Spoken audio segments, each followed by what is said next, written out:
The bowl does not strive, yet it sinks in its time. I do not hurry, yet I am moved. Yun has read it many times. He doesn't fully understand it. He isn't meant to yet. Sometimes the bowl sinks faster than expected. Sometimes slower. No one is punished for that. The water is alive. After all, it responds to warmth, to the wood's expansion, to the softness of air. It isn't mechanical. That's what makes it part of the practice.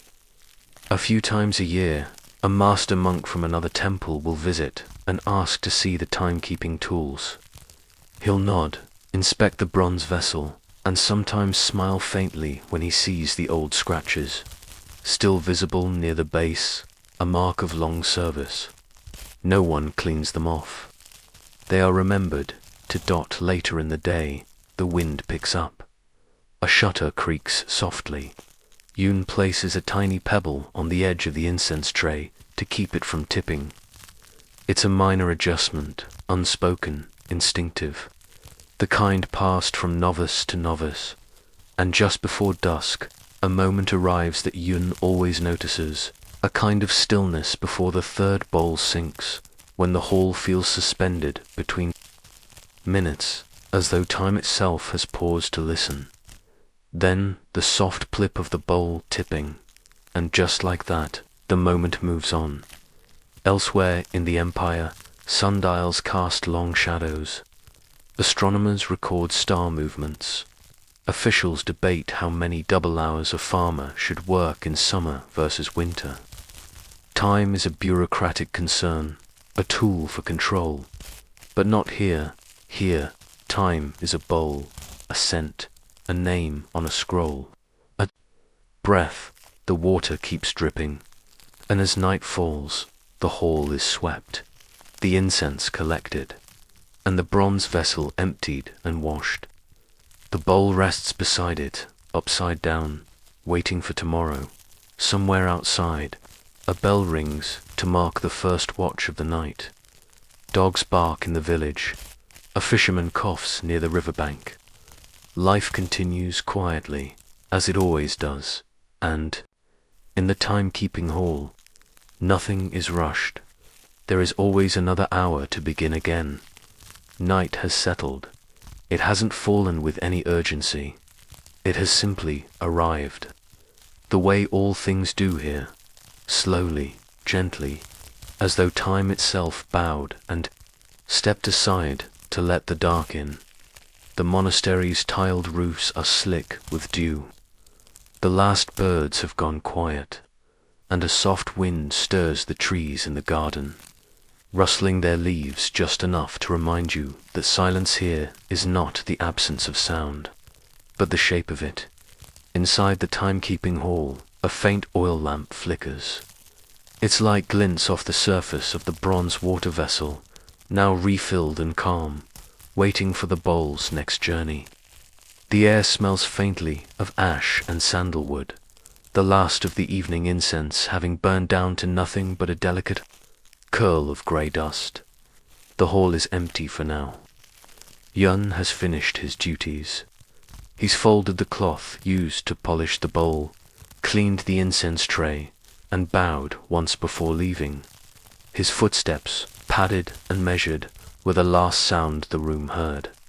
Now, only the water remains, dripping, drop by drop into the bowl. Quiet, steady, the same rhythm it's kept since long before Yun was born, since long before the scroll on the wall was inked, since before anyone bothered to ask how many hours there were in a day. It's not an accident that time here is measured by water.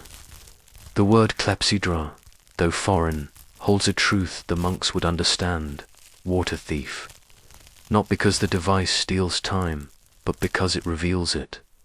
Quietly, almost mischievously, as though the passing of an hour is something you're meant to catch in the act.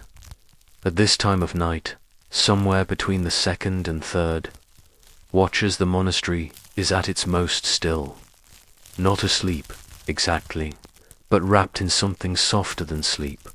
Reflection, stillness, the kind of calm that has a weight to it. If you stood outside, by the eastern gate, you might see a flicker of movement in one of the distant windows.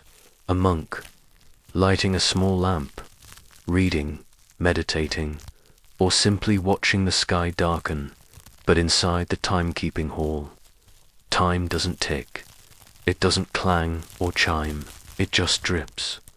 The bowl is nearly full again. The water has risen around its base.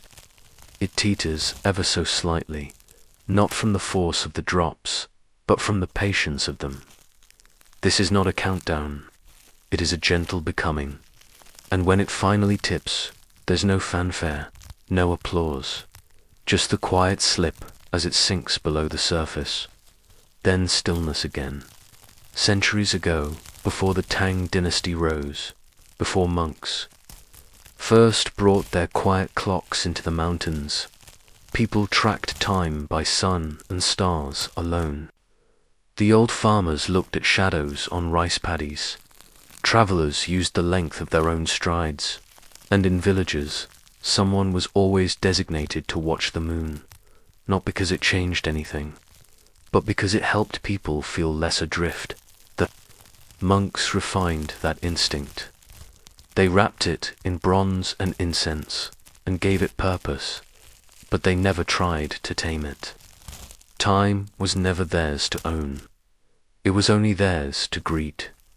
You can imagine them, can't you?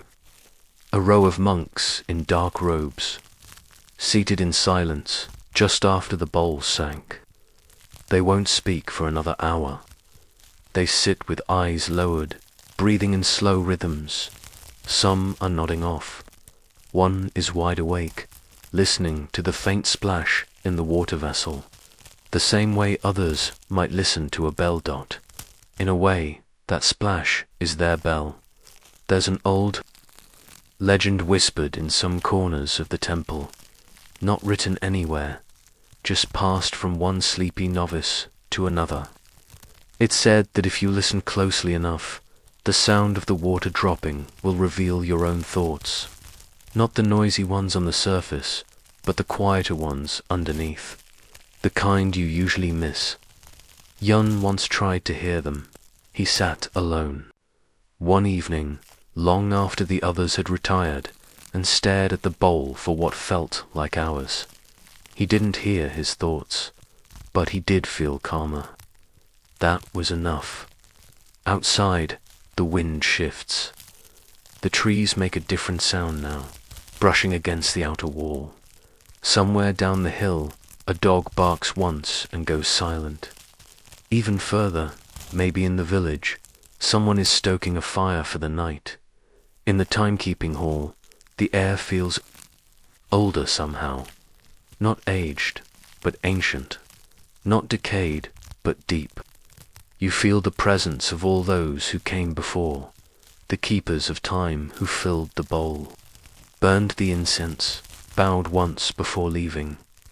There's no record of them in the imperial archives, no monument, no name in any court journal, but they're here in the way the bronze vessel still shines in the lamplight, in the slight groove on the wooden stand, worn down from generations of bowls resting on the same spot, in the faint scratch marks on the incense tray, made by tiny weights, dropped one by one, year after year. It's said that the only true measure of time is change. But here, change is the softest thing of all. It doesn't arrive with noise. It arrives like water, slow, persistent, and utterly patient. You begin to wonder, what did time feel like before clocks were everywhere, before seconds marched forward in rows, before people set alarms to wake and calendars to remember? Maybe it felt more like this, not something to be counted, but something to be noticed, something to sit beside, a rhythm you join, not command. The lamp in the timekeeping hall flickers once and goes out. There will be no more bowls tonight. The water will rest, the incense will wait, and in a few hours, just before dawn stretches over the eastern hill, Yoon or another novice will return. Quietly, barefoot, he'll refill the bowl, light the incense, gently bow, and the monastery's quiet conversation with time will begin again. Until then, the hours drift like mist between mountains. Let yourself drift with them. Chang'an, the heart of medieval China.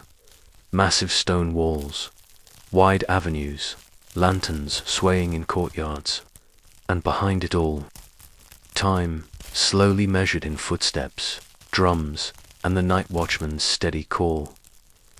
There were no pocket watches here, no gears turning behind glass.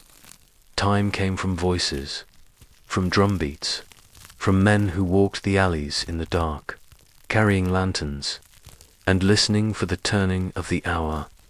No one truly knows when the first night watch system began, but by the height of the Temps dynasty, sometime in the 8th century, the city had long been divided into wards, neatly organized, walled residential blocks, each with its own curfew, its own patrol, its own quiet after dusk.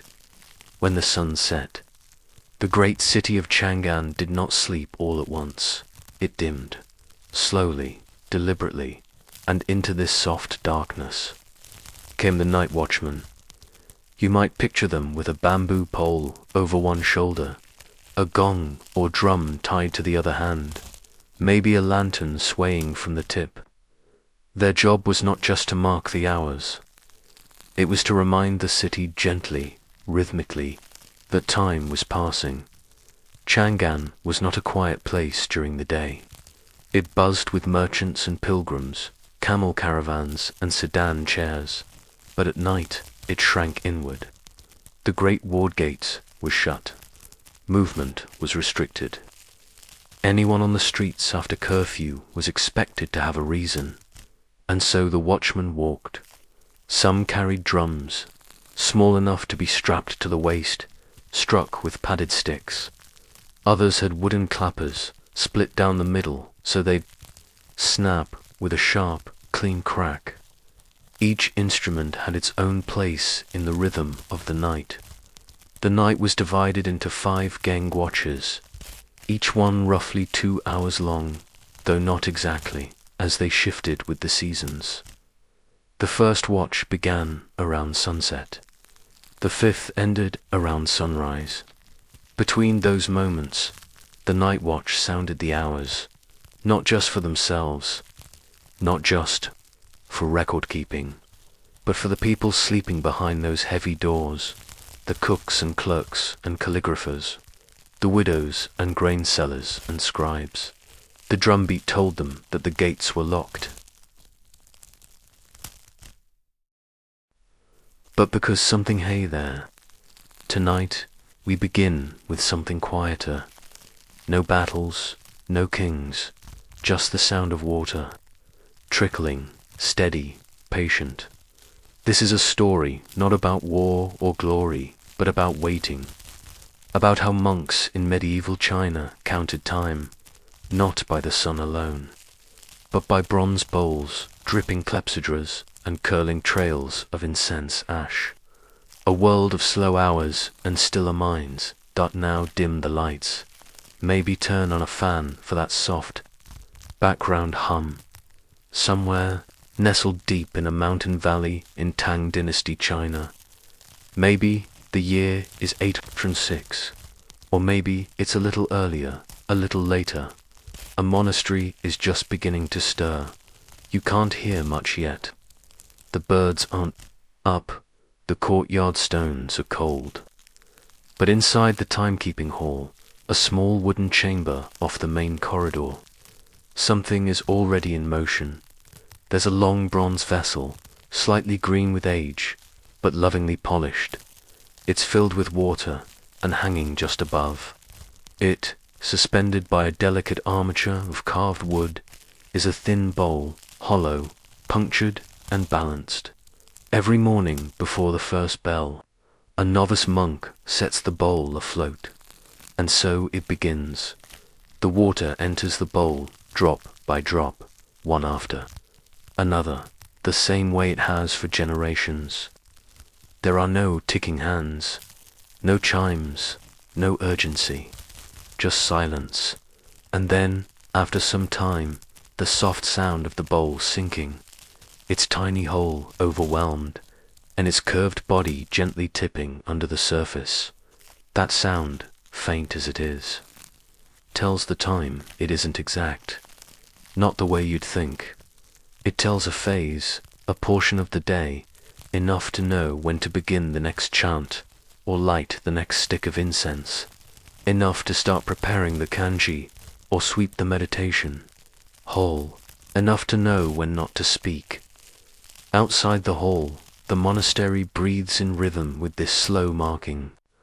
The abbots rely on these ancient devices, clepsydras, to keep their hours ordered. But they don't need precision. They don't want it. Life here is about cycles, not minutes. One of the oldest monks, his hair nearly white, his robe neatly pressed, walks past the hall with his hands folded. He doesn't even glance at the water clock. He's been waking at the same hour for 50 years, but still someone tends it. Still the ritual continues. There's another device, too, resting, on a platform near the eastern wall. It's a tall wooden stand with a curled brass arm designed to hold incense coils. This is an incense clock. Its purpose is less scientific, more aromatic. It burns at a steady rate, and small threads or weights are inserted at regular intervals. As the incense burns, it severs them, letting a bead drop, or a bell chime, or a faint string pull free. One string marks morning meditation, another signals the changing of robes. A third, sometime in the long middle of the afternoon, reminds the monks to take tea, silently, under the apricot tree. Incense clocks have their challenges. Humidity, wind, even insects can disrupt the burn rate. But that's not the point. Time here isn't something to dominate. It's something to observe, like the turning of leaves or the fading of light. Elsewhere in the empire, civil officials are designing astronomical instruments, armillary spheres, star maps, calibrated. But here, in the quiet stone halls of a Buddhist monastery, time is a sound and a scent. It is dripping water, falling ash, a bowl tipping into silence. When visitors come, which they rarely do, they often ask the monks what hour it is. The monks rarely answer in numbers. They might say, the third incense has burned, or the bowl has sunk once since sunrise. That's enough. The rhythms inside the monastery match the natural world. Cocks crow, dogs bark at the same twilight. The hills cast long shadows at just the same time each day. But the monks, still, maintain their water clocks, not to control time, but to accompany it, to move through it like a river, not fight its current. There's a scroll in the corner of the timekeeping hall. It's written in steady, precise calligraphy, a lineage of timekeepers who have tended the clepsydras for over 200 years. Their names are not famous, their duties are not glorious, but each hand that refilled the water or trimmed the incense coil is remembered in ink. One was a boy from the southern coast, another a retired magistrate, a third a woman disguised as a man who later left to become a poet in the capital. No one speaks of her much, but her name remains, faint and steady as the water's surface. The act of timekeeping, in this place, is a form of devotion. It is not mechanical. It is not rushed. It is a way of aligning the inner self with the outer world, marking prayers, not by schedules, but by transformation, when the bowl sinks. The monk on duty gently removes it, tips out the water, and places it back atop the surface. The cycle begins again, always the same, never the same, and outside the rest of the monastery begins to come alive. Sandals brushing stone, wind through bamboo, a low bell ringing from the far end of the hall where novices gather for recitation. But even then, the timekeeping hall remains still. It doesn't demand attention. It doesn't interrupt. The water continues to drip. The incense continues to burn. And in a world that so often hurries, here in this hidden corner of medieval China, time does not rush forward. It turns gently, like a prayer wheel. So, as you settle into your own rhythm tonight, whatever time it is where you are, remember the monks, counting moments, not in seconds, but in silence, breathing in time, not breaking it. And tomorrow, perhaps, you'll notice the water's sound in your own day. The water is cooler now. Morning has passed in the monastery, and the soft patter of sandals on stone has faded to a more distant rhythm. The sun rests a little higher in the sky, filtering through bamboo screens and warming the polished floorboards. And inside the timekeeping hall, the incense curls upward in its slow, unhurried arc, no different than it has for centuries. There are no loud conversations here, no sudden movements. Time doesn't arrive with a bang, it settles into the corners, like mist. The boy on duty today is called Yoon. He's about 15, quiet, with a narrow face and calloused fingertips. He's one of the novices assigned to tend the clepsydra, those slow bronze water clocks that don't so much count time as invite it to flow. Yun doesn't speak much. His task is simple, and all the more sacred for it: to refill the water vessel when needed, to watch for the sinking bowl, and to relight the incense when its ash reaches the coil's end. He moves with practiced calm, though his mind sometimes wanders, wondering if this is how all the monks before him felt. More water than boy, more breath than thought. Today, the bowl has already sunk twice. The incense weight has dropped once. A faint rustle, like a dried leaf falling.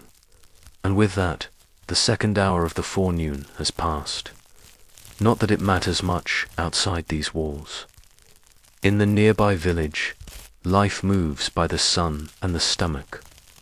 Wake when the roosters do, eat when the fields allow. But inside the monastery, time has more layers. It moves according to rituals, recitations, fasting, silence, and breath. It bends like willow branches. It deepens like still water. A visiting monk once said that clepsydras were the closest thing to a mirror the monastery possessed, not for the face, but for the mind. To sit and watch the bowl fill, he said, was like watching your thoughts take shape, slowly, from emptiness. Not all timekeeping was this gentle dot in the capital. Chang'an time was divided with more precision. Their bells rang at each key, a unit of roughly 15 minutes. City gates opened and closed on a strict schedule. Court officials marked hours on bamboo slips. Drum towers and bell pavilions punctuated every watch of the night. But the monastery was different. It wasn't entirely separate from imperial time. The almanac still arrived every year, carried on the back of a donkey, bound in red thread and sealed with the prefix mark. But it followed its own inner rhythm. The sun and the water decided more than the emperor ever could. Once, long ago, the abbot had tried to replace the clepsydra with a more modern design, a multi-tiered mechanism said to be engineered by Susong, one of the imperial court's clockmakers. It had gears and levers and a celestial globe on top. But the gears jammed. The monks grew uneasy.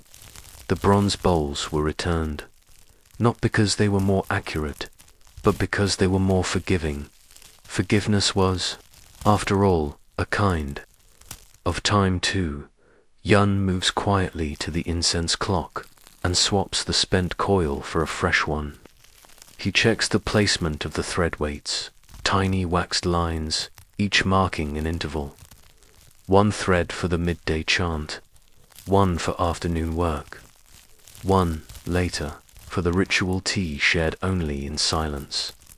The scent is gentle, a mixture of sandalwood, mugwort, and dried orange peel, old formulas, the kind passed down not in recipes but in habit. No one writes them down. You simply inhale, and you know, outside the timekeeping hall, monks begin to gather in the shadowed walkways. They won't eat until after the next incense thread drops. Their stomachs rumble quietly, a background rhythm of its own dot in another. Part of the hall, a scroll lies partially unrolled. It's a calendar of sorts, though not one you'd find in any marketplace. It's lunar, of course, like all calendars of the time. Months marked not by numbers, but by the phases of the moon. Names for seasonal winds, and the flowering of plums. It notes the days for fasting, the days for reciting the Lotus Sutra, the days for sweeping the graves of old abbots. It is not chronological, so much as ceremonial. A record of repeating meaning. There's a poem written in the margin, added years ago by an unknown monk. The moon does not rush, yet it crosses the sky. G, the air, the light. The second watch reminded them that no one had breached the walls. The third, deepest in the night, was the loneliest. There's something strangely comforting in knowing that someone else is awake while you sleep, that someone is watching the dark on your behalf. That time, even while you rest, is being kept. For many in medieval Chang'an, the watchman's call was the only sound of the night. If you were a scholar, pacing your study with a brush in hand and an oil lamp burning, lo, the distant thump-thump of the drum might tell you it was time to stop, or to keep going, or to do nothing at all but listen. Somewhere down the street, another drum would respond, not in panic, but in echo, like lanterns catching each other's light. The rhythm moved slowly, like a tide pushing through alleys, and always the same beat, never rushed, never hesitant. Thump-thump, pause. Thump the pause mattered. It was the sound of someone waiting. The night watchmen themselves were often older men, those too frail for construction work, too humble for higher positions, sometimes veterans, sometimes monks in training, sometimes just men who liked the quiet and didn't mind the cold. They were trained to recognize time not by a clock face, but by the feel of it, the way the stars moved across the sky, the smell of late-night cooking fires, the weight of silence. Some used water clocks to pace their walks. Others relied on incense coils, carried in small wooden containers that would burn evenly across their route. But most trusted their senses. They knew the difference between the middle watch and the final one by the way their lantern dimmed, or by the faint stirring of roosters just before dawn. Being a night watchman wasn't glamorous. No one applauded their work. Most people never saw their faces, but they were the heartbeat of the sleeping city. Sometimes, when the night was clear and the moon full, they could walk without their lanterns. The walls cast long shadows across the street. Dogs wandered. The cold settled in their sleeves, but the rhythm never changed. One watchman, his name long forgotten, was said to hum a tune between drumbeats. a low melody from his childhood village. Residents came to recognize his shift by that sound.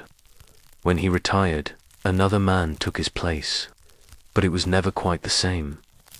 Time changes like that, even when measured, even when marked. You might think the watchmen were only guardians of sleep, but they were also keepers of continuity.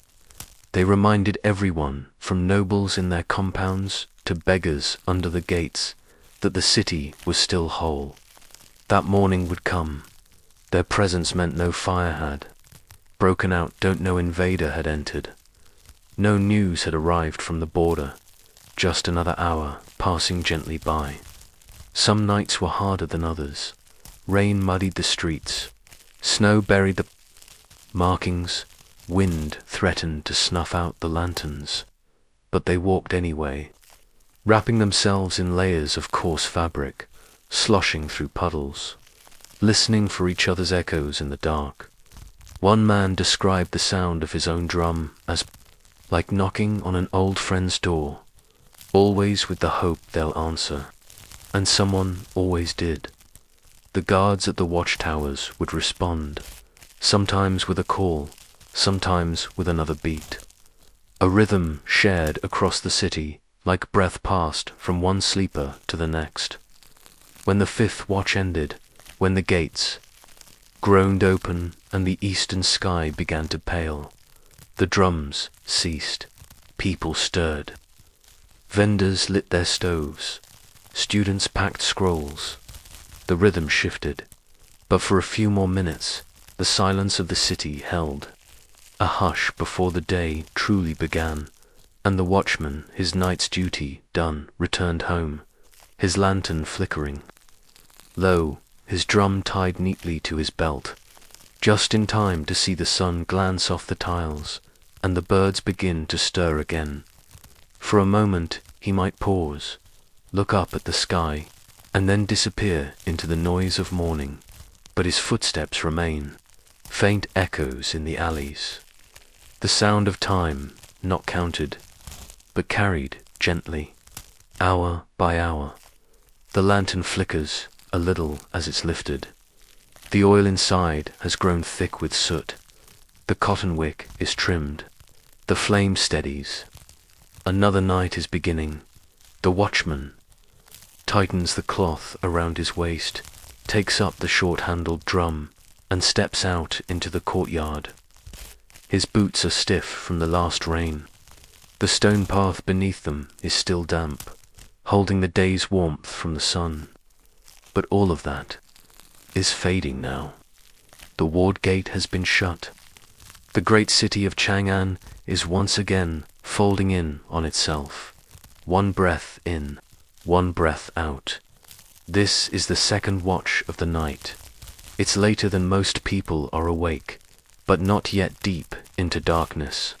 The lamps in kitchens have only just gone out. The guards at the ward towers have settled into their stools, rubbing their arms, leaning back against wooden beams. And the merchants, scribes, and cloth dyers behind the ward walls are already lost to sleep. Some deeply, some lightly, some not at all. In one household, a mother listens for the sound of her child breathing evenly. In another, a scholar scratches down one last verse by lamplight. Somewhere else, a small dog barks once, then goes silent again. And above them all, high above the tiled rooftops and red-painted gates, the stars have begun their long arc across the sky. But in the streets, only the watchman walks, not hurried, not loud, just steady. He pauses at a corner, listens, then lifts his drum and strikes it once, twice. A pause, then once again, thump thump. Pause, thump. Somewhere, a few streets away, another drum answers him. Fainter, a little slower. The city, even at night, is wide, and it takes a good listener to tell which beat belongs to which man. But the rhythm is always the same. It's the rhythm that matters. They are not guards in the modern sense. They do not arrest. They do not chase. They do not shout unless there's fire. Their job is subtler, to walk the boundaries of darkness and remind people, quietly, that someone is always awake, that the hours are being kept. The drum is made of wood and stretched hide, not too loud, not too soft. It's carried not for display but for presence. The beat is meant to echo just far enough into homes to be heard beneath the breath, to slip past dreams, not to wake but to soothe. Some watchmen walk in pairs, others alone, but all know their routes by feel. There are no maps, just memory. Steps learnt over time, each alley, each bend, each familiar loose stone. The city at night is different than during the day, smaller, sparser, deeper. Even the air smells different, cooler, sharper. Sometimes you catch a trace of ginger from a shuttered kitchen, or soot from a brazier still glowing under embers, or the dry, waxy scent of the wooden ward gates, rubbed smooth from years of closing.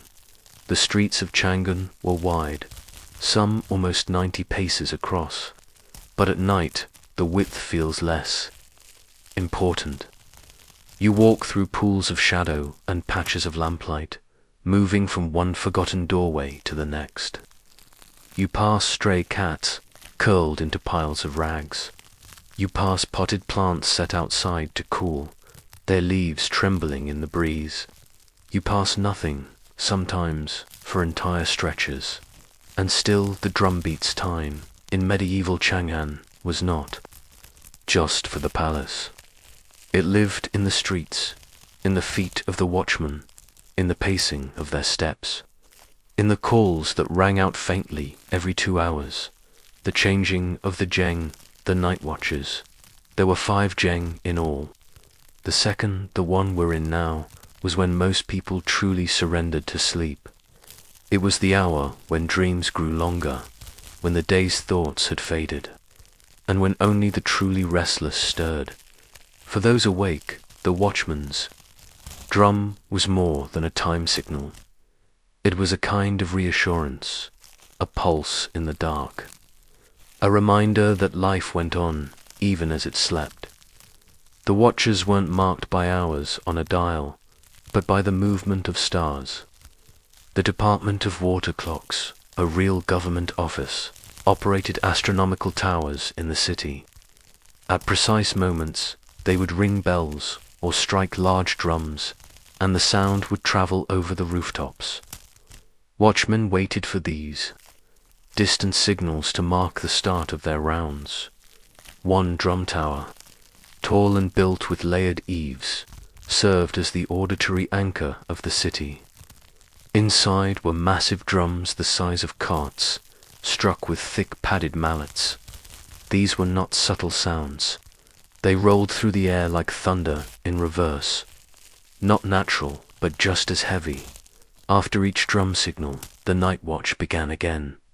Some men brought incense coils with them, tiny timepieces they'd light and keep tucked into pouches. The coils burned slowly, releasing a faint trail of smoke. When a certain mark was reached, they'd know it was time for the next call. But most trusted their feet. It was a practiced rhythm. Walk the length of the street, pause at each gate. Strike the drum, wait, then move on, day after day, night after night, until the stars faded and the sky turned pale blue. Sometimes they'd see things.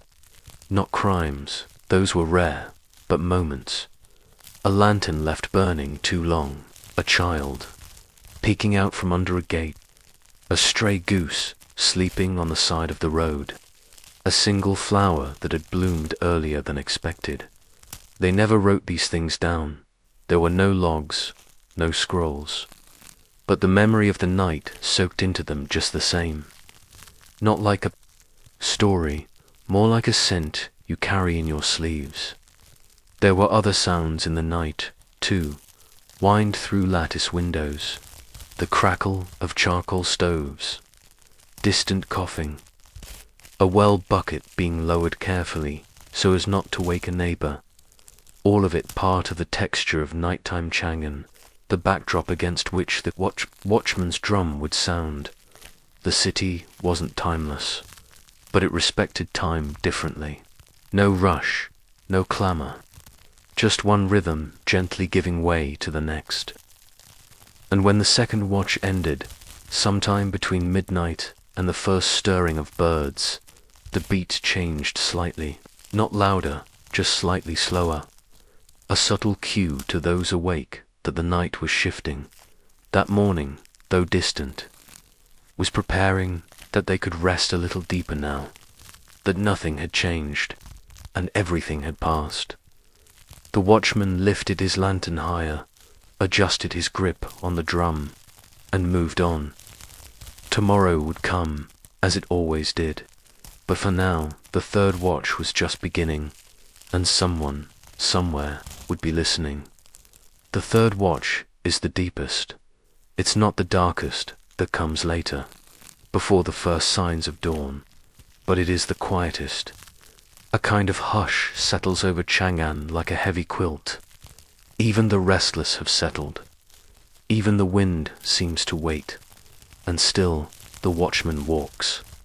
His lantern swings in a gentle arc, casting soft shadows on the whitewashed walls that line the ward's narrow side streets. The drum at his side remains steady. Thump, thump. Pause, thump. It doesn't echo much anymore. The air is thicker now. Sound falls closer to the ground. Somewhere behind one of these gates, someone dreams of water, or snow, or an exam they once failed. In another home, an old man lies awake, listening for the drum like he has every night since childhood. He knows the beat by heart, not just its sound, but its presence. It tells him he's still here, that the city is still whole. Timekeeping in the city has always been shared between the official and the ordinary. The drum tower, with its massive iron bells and star watches, governed the larger rhythms, the rise and fall of dynasties, the days for taxes, the hours for court. But the watchman governed something humbler, the in-between moments, the quiet hours no one else marked. Their work was never recorded. There were no treatises written on the proper way to pace a street, or the ideal softness of a drumhead. No one published a manual on how to recognize time by the feel of cold on the back of your neck. These things were learned slowly, in practice, and passed down by walking the same path again and again until your feet knew it without thinking. Some watchmen walked for decades. They aged beside their roots. Lanterns got heavier, knees stiffened, but the rhythm remained. A young boy once asked his grandfather, who had walked the fourth ward for 15 winters, how he knew when an hour had passed. The old man said, "I know because I don't think about it anymore. Time is strange." Like that, in Chang'an, time was layered. It wasn't only divided by hours and watches, it was also social, spiritual, embodied. A single household might count the evening by when the rice was cooled. A scholar might use the length of a candle. A baker, the rise of the dough.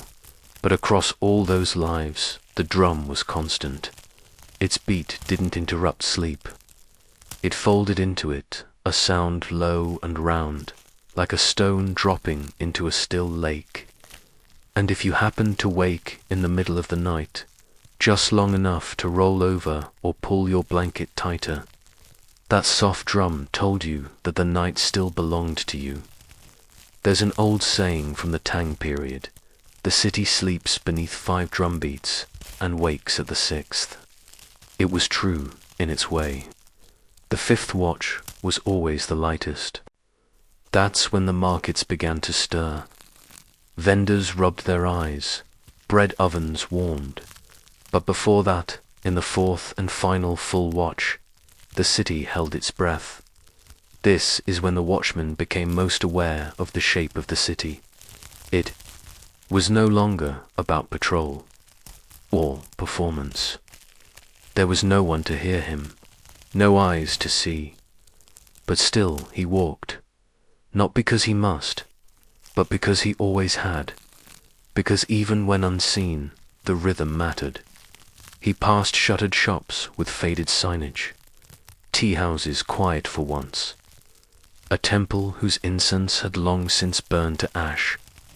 He passed a well where no one drew water after dark, and always, always, the rhythm in his hands. Thump, thump, pause, thump, dot in some wards. The streets dipped slightly where carts had passed. Too often, in others, they rose like a wave where the bricklayers misjudged their slope. The watchmen knew these places by feel. Their lanterns would tilt, their drums would catch slightly against the hip. It was not a problem, just part of the terrain. Some would argue that the watchmen didn't keep time at all. They embodied it. They became its movement, its sound, its breath. By the time the fifth watch arrived, pale light creeping behind the eastern walls, the rhythm had changed again.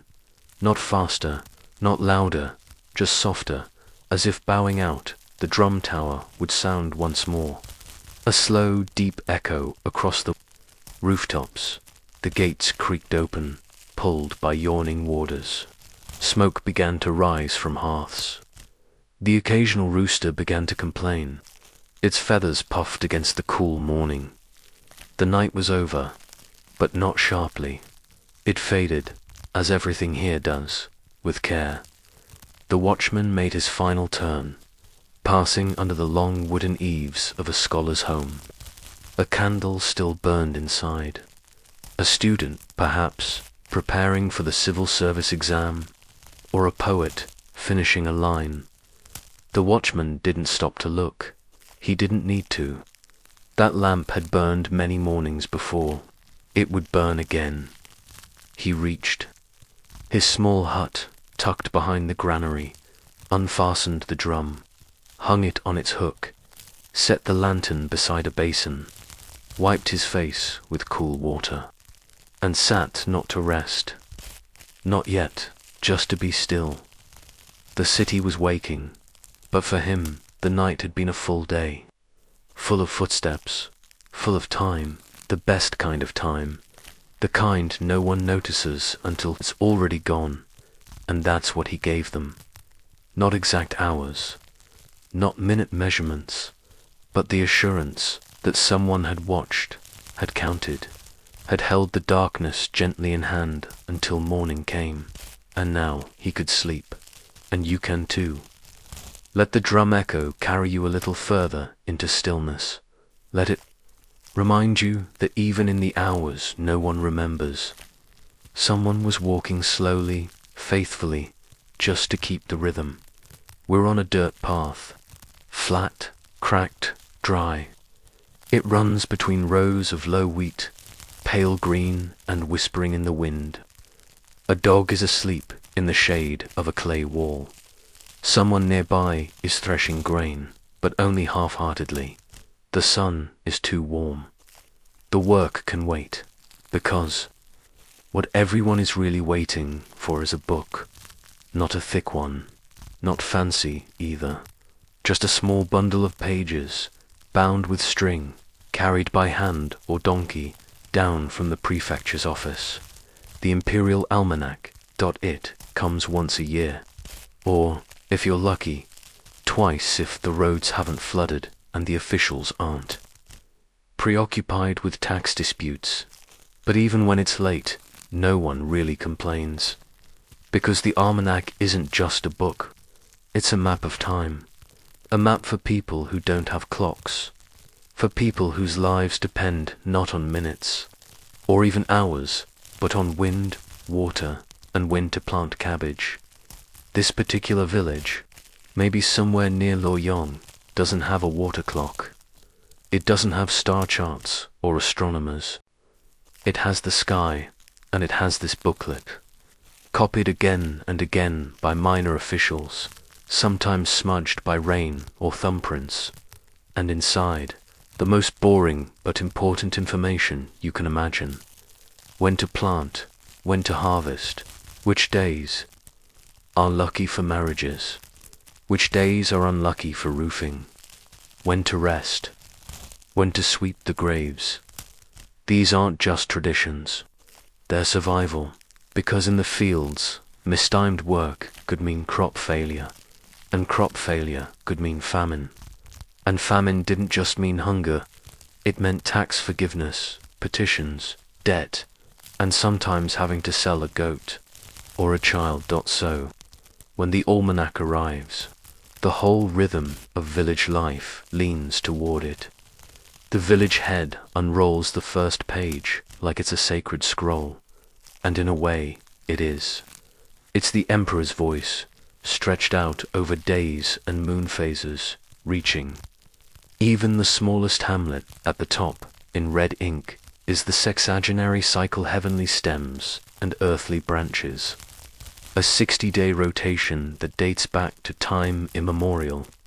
Most villagers don't fully understand it, but they know that jads are generally good, and that you don't sow anything on a guncel unless you want it to rot. Then there are solar terms, Getchi Cheech, one like a tiny hinge in the year. 24 of them, spread across the seasons. Grain, rain, white dew, lesser heat, greater cold.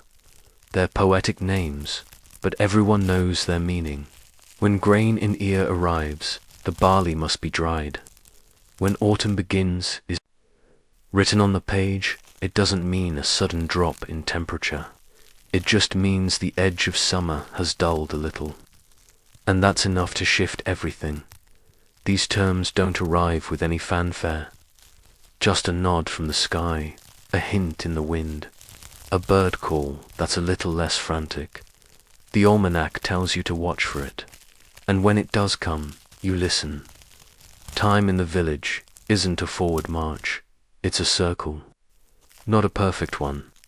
A lopsided, wobbling circle, because every year's different. The floods come earlier. The frost takes longer. A neighbor dies. A cow births twins. But still, it turns. The almanac holds the center.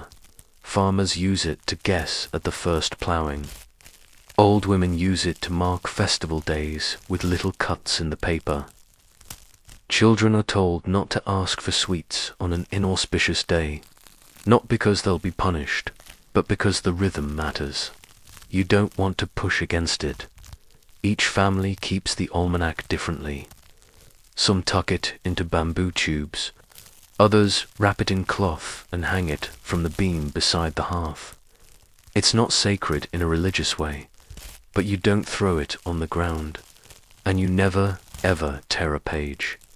On New Year's Eve, a fresh copy arrives, usually dirt-smudged from the road. The old one is folded and burned, not discarded. Returned, you might expect someone from the village to memorize its contents.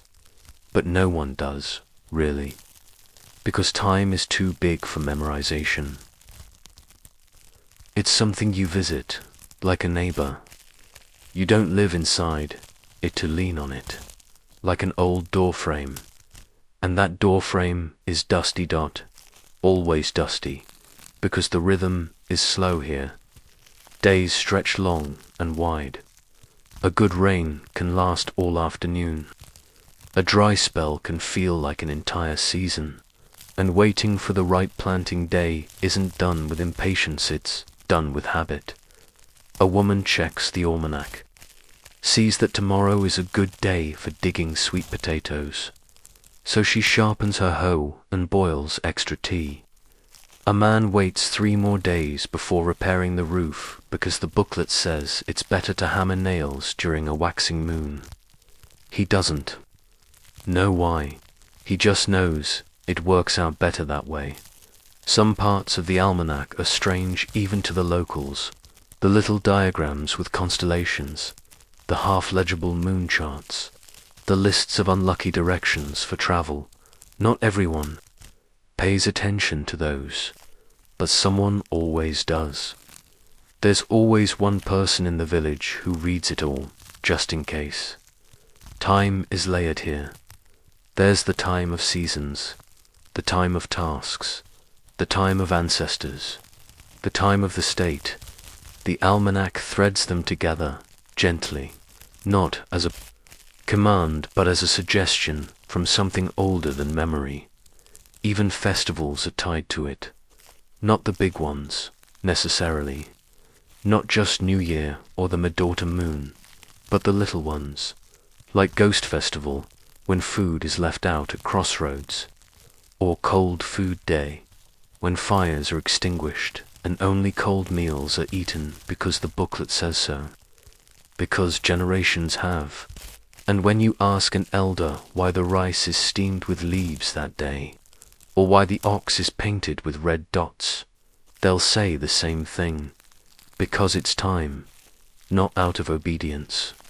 Out of rhythm, out here, time isn't measured in seconds, it's measured in effort, in habits, in the way dust settles on the path in late spring, and in how the wind feels when a festival approaches. And the almanac, it just nudges you to notice it. One small bundle of pages, inked in a city hundreds of miles away, copied, carried, read, held, then folded, smudged, marked year after year.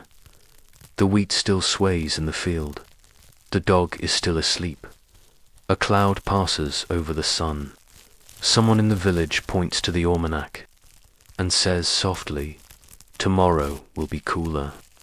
Not because they've read the weather, but because time told them. There's no bell to ring in the day, no chime to declare the hour. The light simply thickens, slow and golden, soaking into the edges of everything, the curve of a worn basket, the side of a sleeping pig, the cracks in the packed dirt where a child's feet have passed too often. The village stirs gently. A rooster gives a half-hearted call, not because it's time, but because it usually is. Someone pours water into a cooking pot. A breeze nudges the door of the grain shed. The rhythm continues, and at the center of it, still resting on a wooden stool by the fire pit, lies the imperial almanac, the same small booklet from the prefecture's office. The ink has already faded a little on the edges. There's a rice stain on page 4, a smudge of soot near the autumn section, but it's still perfectly legible and still perfectly necessary. Someone's checking it this morning, not because they don't trust their instincts, but because instincts have seasons too. The booklet keeps you honest, keeps you humble. You may think it's time to prune the plum trees, but if the page says lesser cold, you wait. Not forever, just a little longer. Today, the page says Trinfin, spring equinox, one of the 24 solar terms, a balancing point, equal day and night, and with it, 100 small tasks awaken, not ceremonies, just gestures.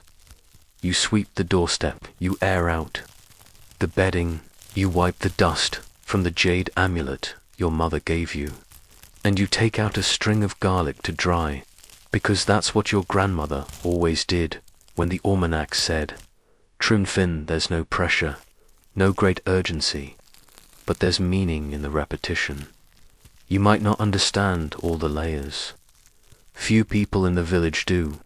The heavenly stems and earthly branches, the astral tables, the way certain stars rise above certain constellations during Ushrate, or Hanlu, those are for the court scholars and observatory keepers. But you don't need to know how the stars move to feel them tug at your sleeves. Even the scribes who compile the almanac, somewhere far away, behind the walls of the Imperial Calendar Bureau are often just copying formulas passed down for centuries. Some of the math is centuries old. Some of it no one questions anymore. Some of it is wrong, but reliably so. It doesn't matter, because the villagers are not reading for science. They're reading for rhythm. There's a little boy in the corner house. He doesn't know the names of any solar terms, but he knows that on the clear brightness day, teeming his parents take him to the hillside and light incense for ancestors. They sweep the family graves. They tell quiet stories. They pack a sweet bun with bean paste. It's a day like any other, and yet not quite. Later, he'll remember the sound of the grass that day, and he'll know, without ever reading it, when Timin has returned again. That's how time works here, not as a ruler, but as a visitor, familiar, patient. The village isn't frozen in time. The people change. Floods come, children grow, crops shift. A new kind of melon arrives from a northern province, and suddenly everyone's trying to grow it. But the rhythm remains. Even the emperor, in his distant palace, cannot move time. He can only recognize it. His officials don't invent the solar terms. They confirm them, observe them, note them carefully before handing the knowledge down, through layers of bureaucracy and parchment, until it becomes a string-tied booklet in a farmer's calloused hand. That's what makes the almanac so strange and so trusted. It connects the heavenly court to the dusty field, a perfect square of pages holding together heaven's stars and a cabbage patch. Somewhere in a nearby town, a small public board is nailed to a gate. It holds the month's festivals and prohibitions, posted by a clerk who probably sneezed while writing it. The ink has bled from the rain, but a few villagers squint at it anyway, not because they need reminding, but because it feels good to see the words written down, even if you already knew them. There's something deeply calming about confirmation. It's not uncommon for one house in the village to be known as the calendar house. Maybe the grandfather was once a junior clerk. Maybe someone can read better than the rest. Maybe they just always have the cleanest copy. People stop by, politely, to ask if it's a good day for planting mung beans, or if the new baby's bath should wait until the moon wanes. No one charges for these answers, but tea is always offered. And outside that house, a small stone bench sits half in the sun, a place for waiting, or chatting, or for scratching one's head while flipping through a page on auspicious haircuts. The entries are brief, just a few characters, suitable for opening a store. Avoid burial, favorable for mending fences. They don't explain why, and no one really asks, because knowledge here is not about explanation, it's about pattern, about trust built over years and seasons and dirt under your nails. When something works, you don't tug at the thread too hard, you just nod, fold the booklet closed, and get on with your day. At the foot of a tree, someone ties a strip of red paper to a branch. It flutters once, then rests. Tomorrow it may rain. Or not. The almanac doesn't promise outcomes. It offers timing, suggestions, whispers. It never shouts. A farmer's wife tucks the booklet into the folds of her sleeve. Later, she wraps it in oiled cloth to keep it dry. She won't look at it again for a week, but it's enough to know it's there, like a lullaby you haven't sung in years, but could hum if asked. And you begin to wonder how much of time is knowing what's ahead, and how much is simply remembering what has already happened in just the right order. The sun is high now, but not hot. A breeze rises across the fields. Someone calls out across the fence for a borrowed sickle. A child laughs at a chicken. Dust settles back onto the path. We're somewhere near the edge of late autumn. The fields have turned a brittle yellow, not empty, but tired. The last of the millet is stacked in neat bundles near the threshing stone. A broom leans against the wall. The clay jars have been scrubbed and sealed with cloth and ashdot, and inside a small house. Behind a curtain of reed matting, the almanac lies open on a wooden table. The corners of the pages have curled. The ink has faded further. There's a crease in the spine now, like a back that's bent just slightly too far for too many seasons, but it's still whole, still readable, and still deeply necessary.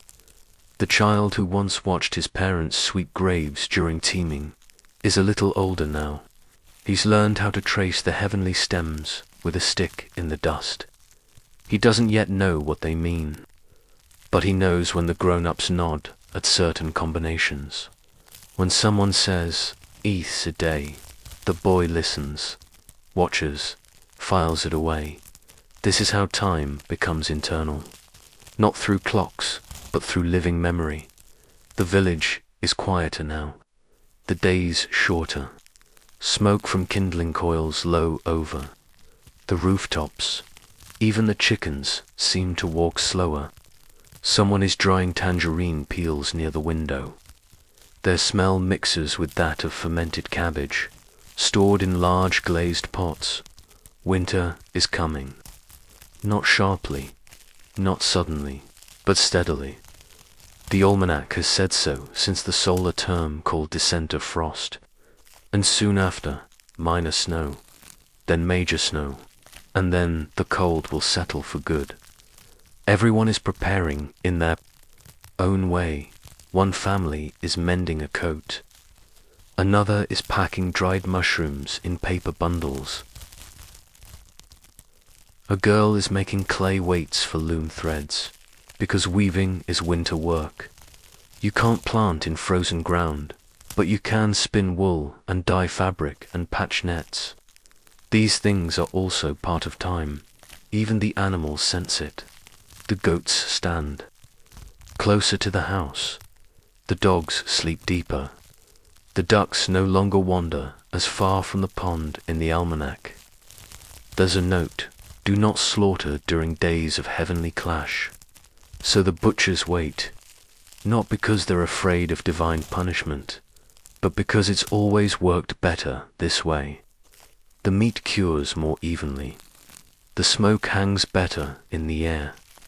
You don't question the rhythm once you've learned to live by it, and during these cold nights, around small fires, people begin to tell stories, not new ones, the same old tales, of foxes that speak, of wells that echo too clearly, of ancestors who appeared in dreams, asking for rice wine.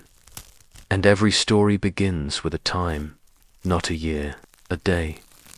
They say it happened on a Gwayo night, right after the Grainful Festival, just before the sky cracked open that spring, because nothing happens here outside the rhythm, and even when the rhythm breaks, you must mark where it snapped in the southern quarter of the village.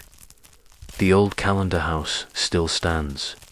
The man who once kept the cleanest copy has gone half blind, but he can still recite the solar terms.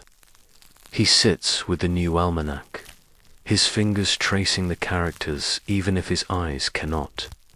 His granddaughter reads aloud for him now. He corrects her when she skips too fast. There's a tone in that word. He says, "Let it rise." He doesn't. Read the almanac to know what to do. He reads it to feel the texture of time against his fingertips, to remember what's already passed and what always comes next. This is the final role of the almanac, not as instruction, but as comfort. When the last page is turned, the final solar term, marked, no one is surprised. You already felt it. In the cold, in the way the pond froze slower this year, in how the garlic sprouted early. The almanac doesn't tell you anything you haven't already lived. It just affirms it, and then, at year's end, it's burned, folded once, tied with red string, placed carefully into the hearth. It burns quickly, no ceremony, no wailing, just a simple goodbye to a year lived in small, careful steps. The new booklet will arrive soon, with cleaner ink, firmer pages, but no surprises. The same rhythm, the same signs, just slightly shifted, slightly older, somewhere in the fields. A child watches the wind move across the grass. It looks like water when it moves that way, like waves coming in. She picks up a stick, draws a circle in the dirt. Then, without knowing why, she marks it with 24 lines. Grain, rain, cold, dew, awakening of insects. Not because anyone told her to, but because time leaves impressions in dust, and she has lived enough seasons to recognize them, so the year ends. Not with bells, not with parades, but with a page turned, a fire lit, a pot of tea shared between neighbors. Time passes softly here, in pages held, in steps taken, in seeds stored for planting, and the almanac. It remains not as an authority, but as a companion, like a friend who doesn't speak often, but always shows up on time. So rest now.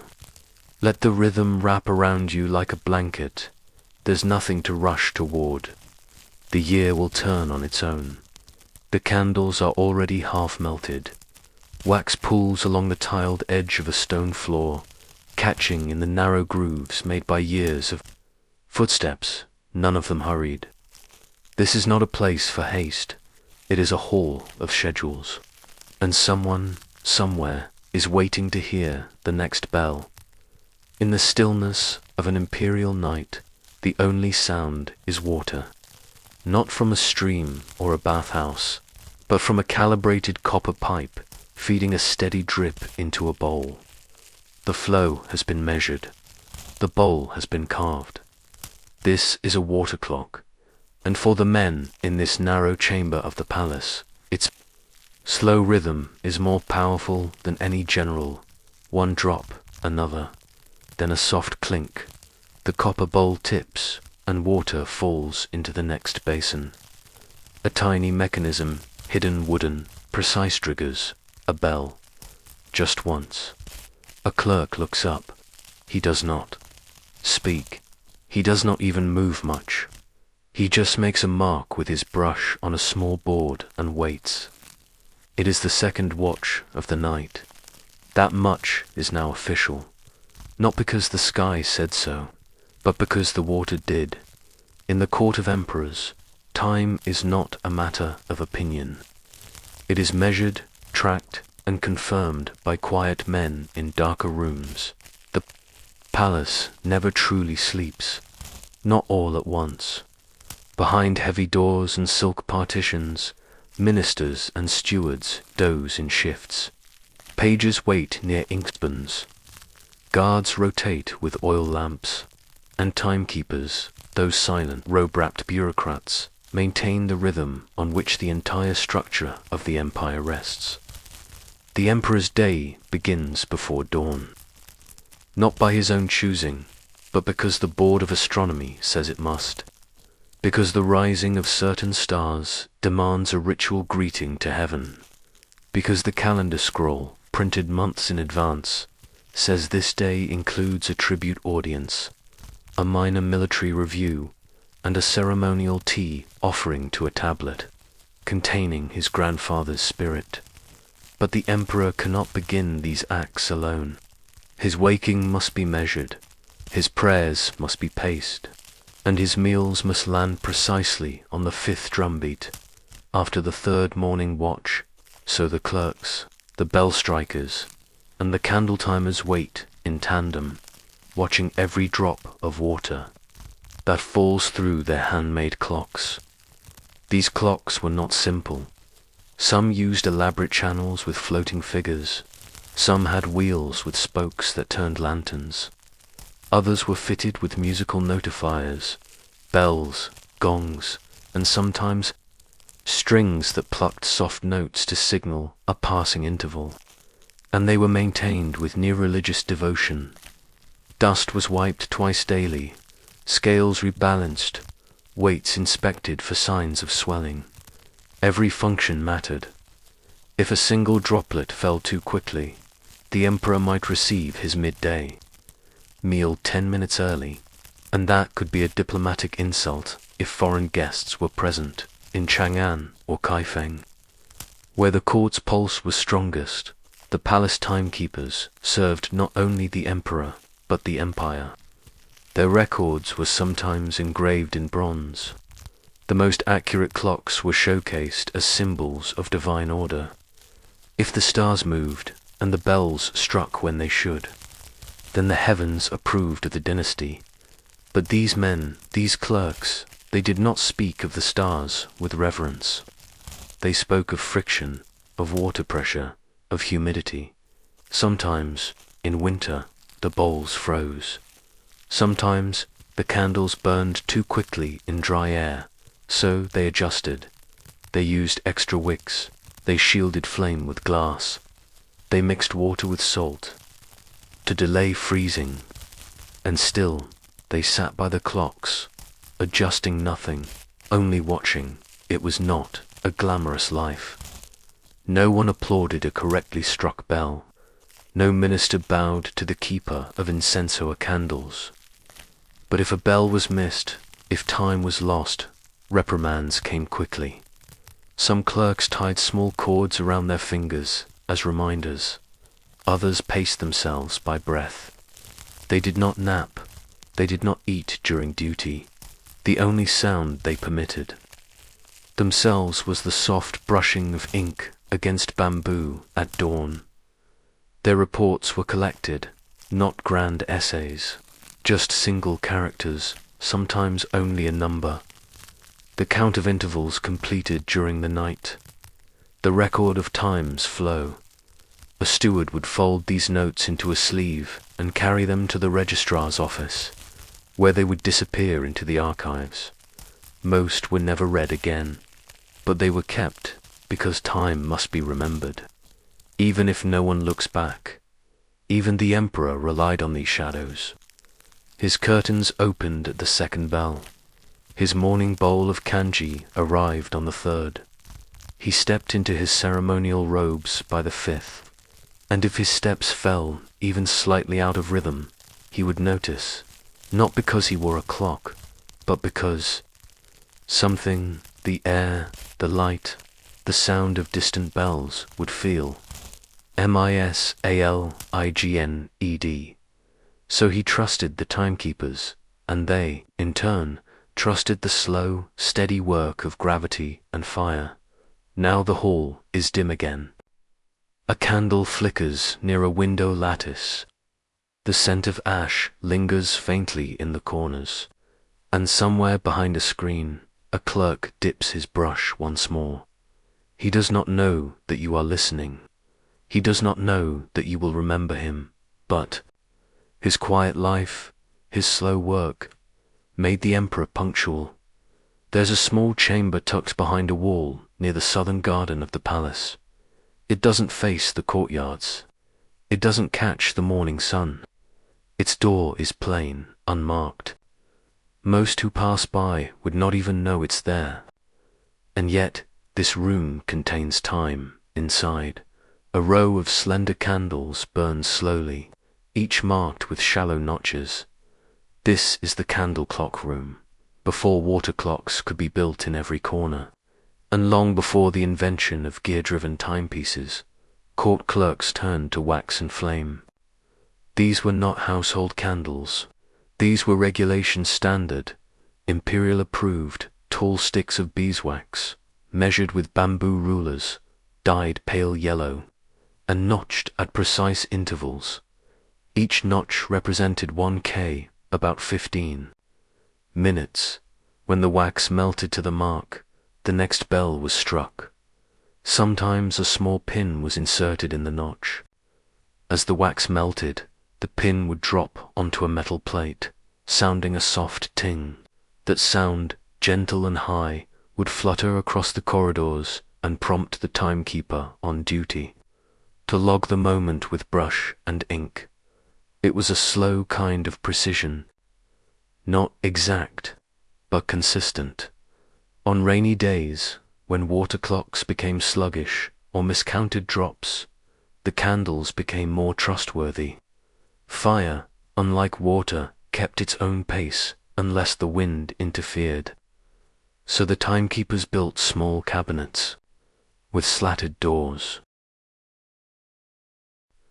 Just enough airflow to keep the flame alive, but not enough to make it flicker too fast. They didn't call this science, they called it duty.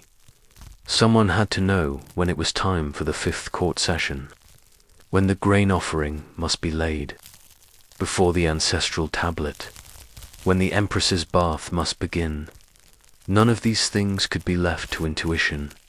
Even the emperor, as exalted as he was, never said when I feel like it. He waited for the bell.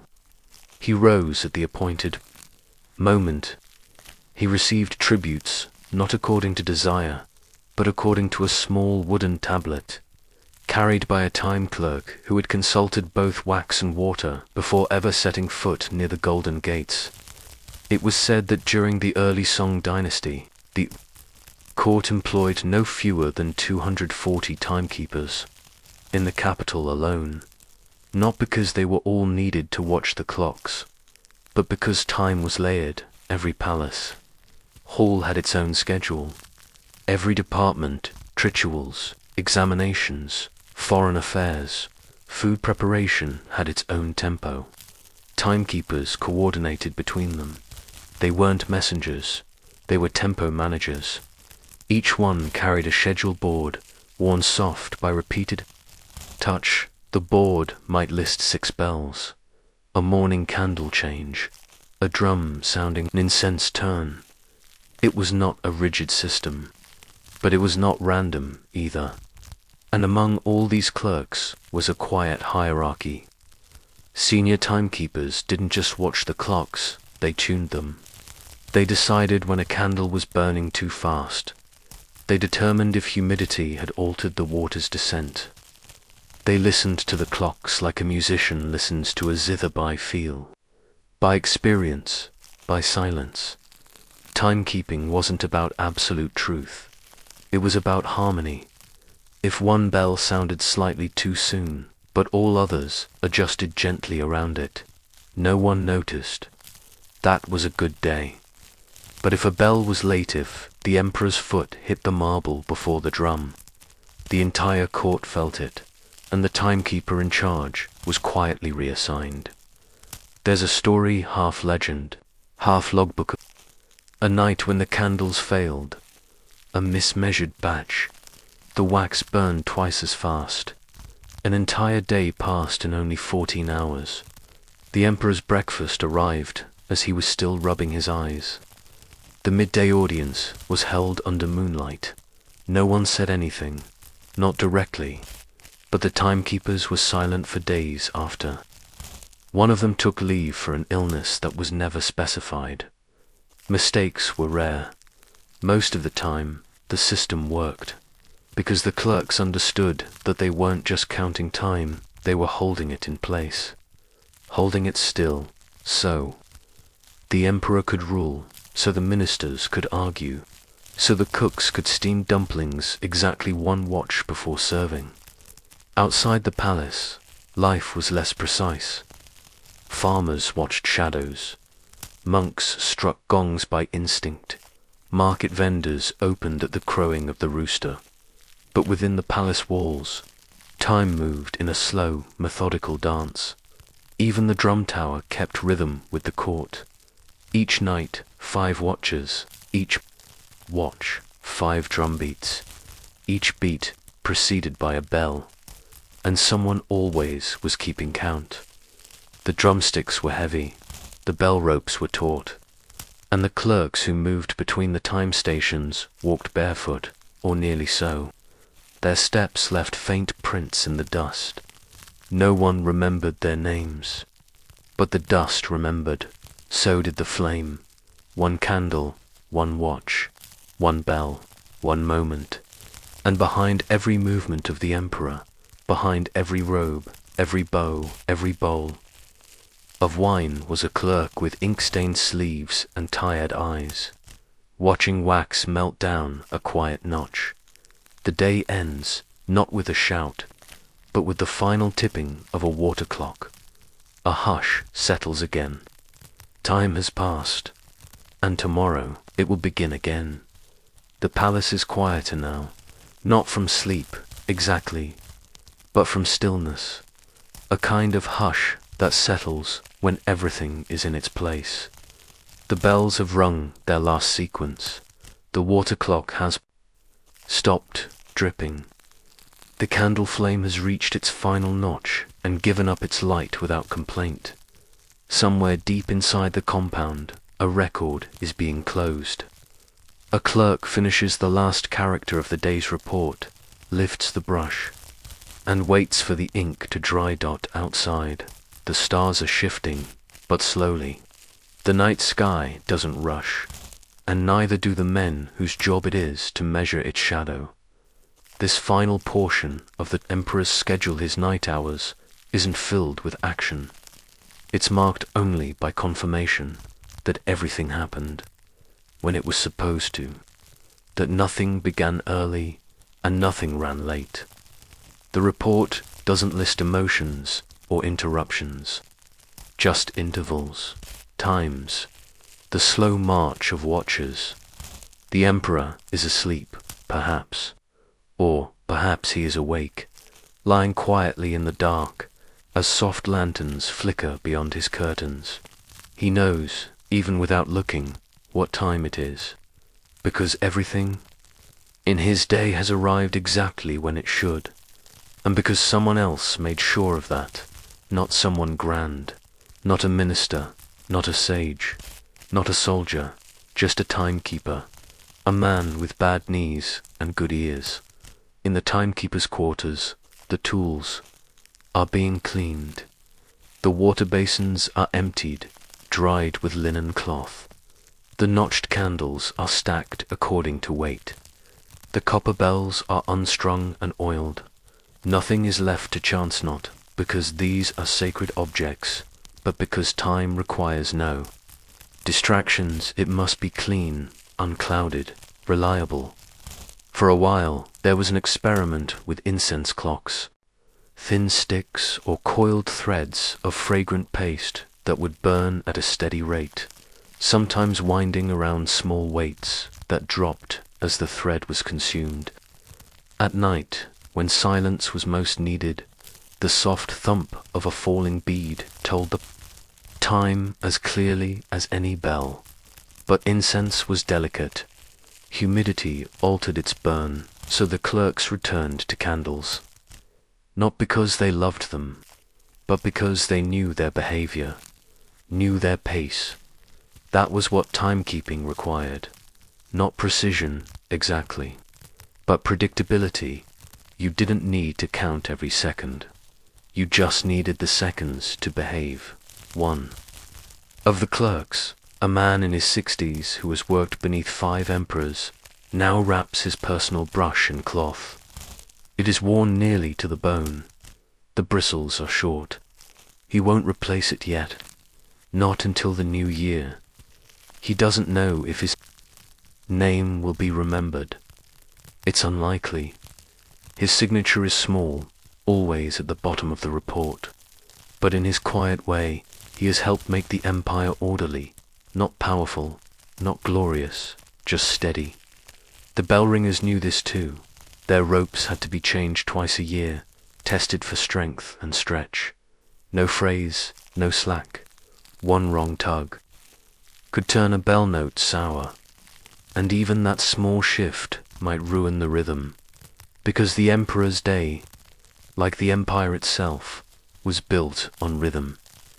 Meals came at the third watch, rituals at the fourth. Appointments were scheduled not by hour, but by drumbeat.